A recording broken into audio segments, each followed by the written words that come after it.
Go! So this is a Chrysler TC by Maserati. But for simplicity purposes, it's a Maserati with a Chrysler symbol around it.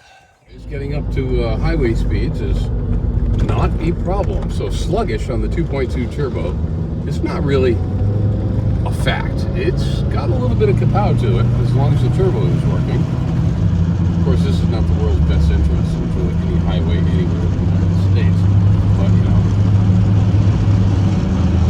as you can see, we have a little vehicle in front of us doing less than the speed limit. So we'll just kick it in and we will pass it with very little effort whatsoever. So when people say that the TC doesn't have any power with this little 4-bagger turbo, it's not a true statement. Thank you.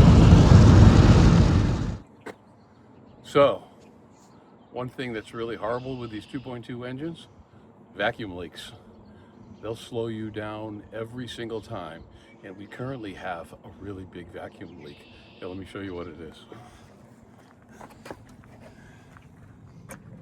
The inlet from the intercooler decided to flop off during all of the bouncing around in a New England wintertime.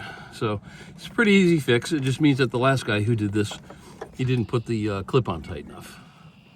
You know, so you just slip it back on and we'll tighten her down, and this shouldn't happen again.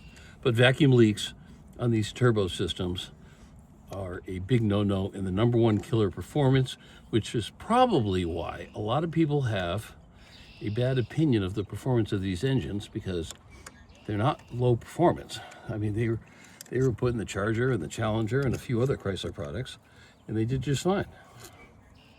The 2.2 Dodge Omnis actually go on drag strips with some modifications and can pull 9-second quarter miles.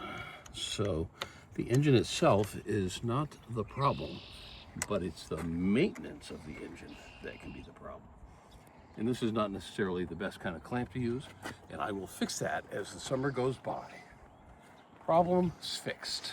End of video.